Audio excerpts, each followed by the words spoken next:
जयकारा शेरा वालिदा, बोल साचे दरबार की जय। आप सभी को नवरात्रि की बहुत बहुत बधाई हो। प्रिय भक्तों, आज हम माँ शैलपुत्री की कहानी और उनकी महिमा का बखान करने जा रहे हैं। नवरात्र के 9 दिन भक्ति और साधना के लिए बहुत पवित्र माने जाते हैं। इसके पहले दिन शैलपुत्री जी की पूजा की जाती है। शैलपुत्री हिमालय की पुत्री है, हिमालय पर्वतों का राजा है। वह अडिग है, उसे कोई हिला नहीं सकता।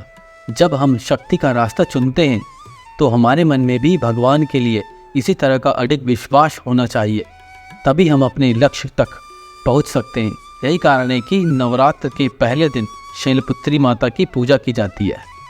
शैलपुत्री देवी दुर्गा के 9 रूपों में पहले स्वरूप में जानी जाती है। यही 9 दुर्गाओं में प्रथम दुर्गा है। पर्वतराज हिमालय के घर पुत्री रूप में उत्पन्न होने के कारण इनका नाम शैलपुत्री पड़ा। नवरात्र पूजन में प्रथम दिवस इन्हीं की पूजा और उपासना की जाती है। इस प्रथम दिन की उपासना में योगी अपने मन को मूलाधार चक्र में स्थित करते हैं। यहीं से उनकी योग साधना का प्रारंभ होता है। वृषभ स्थिता इन माताजी के दाहिने हाथ में त्रिशूल और बाएं हाथ में कमल पुष्प सुशोभित है। अपने पूर्व जन्म में ये प्रजापति दक्ष की कन्या के रूप में उत्पन्न हुई थी, तब इनका नाम सती था। इनका विवाह भगवान शंकर जी से हुआ था। माँ शैलपुत्री की कहानी। एक बार प्रजापति दक्ष ने एक बहुत बड़ा यज्ञ किया। इसमें उन्होंने सारे देवताओं को अपना अपना यज्ञ भाग प्राप्त करने के लिए निमंत्रित किया, किंतु शंकर जी को उन्होंने इस यज्ञ में निमंत्रण नहीं दिया। सती ने जब यह सुना कि उनके पिता एक अत्यंत विशाल यज्ञ का अनुष्ठान कर रहे हैं, तब वहां जाने के लिए उनका मन विकल हो उठा। अपनी यह इच्छा उन्होंने शंकर जी को बताई। सारी बातों पर विचार करने के बाद उन्होंने कहा, प्रजापति दक्ष किसी कारणवश हमसे रुष्ट हैं।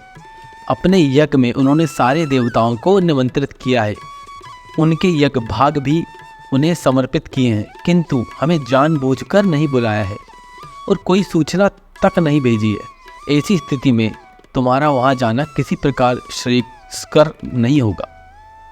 शंकर जी के इस उपदेश से सती का प्रबोध नहीं हुआ। पिता का यज्ञ देखने वहां जाकर माता और बहनों से मिलने की उनकी व्यग्रता किसी प्रकार भी कम ना हो सकी। उनका प्रबल आग्रह देखकर भगवान शंकर जी ने उन्हें वहां जाने की अनुमति दे दी। सती ने पिता के घर पहुंचकर देखा कि कोई भी उनसे आदर और प्रेम के साथ बातचीत नहीं कर रहा है। सारे लोग मुंह फेरे हुए हैं। केवल उनकी माता ने ही उन्हें स्नेह के साथ गले लगाया। बहनों की बातों में व्यंग और उपहास के भाव भरे हुए थे। परिजनों के इस व्यवहार से उनके मन में बहुत क्लेश पहुंचा। उन्होंने यह भी देखा कि वहाँ चतुर्दिक भगवान शंकर जी के प्रति तिरस्कार का भाव भरा हुआ था। दक्ष ने उनके प्रति कुछ अपमानजनक वचन भी कहे।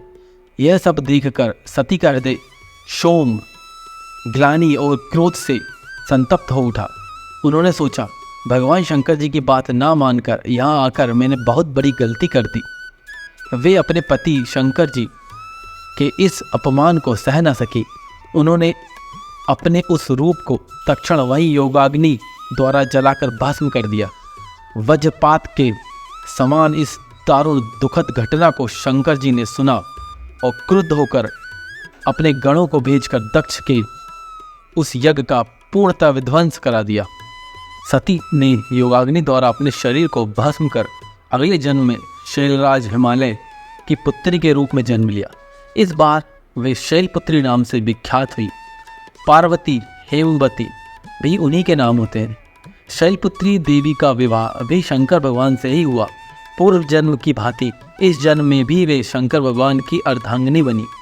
9 दुर्गाओं में प्रथम शैलपुत्री दुर्गा का महत्व और शक्तियाँ अनंत हैं।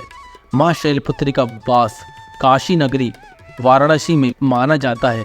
वहाँ शैलपुत्री का एक बेहद प्राचीन मंदिर है, जिसके बारे में मान्यता है कि यहाँ माँ शैलपुत्री के सिर्फ दर्शन करने से ही भक्तजनों की मुरादें पूरी हो जाती है।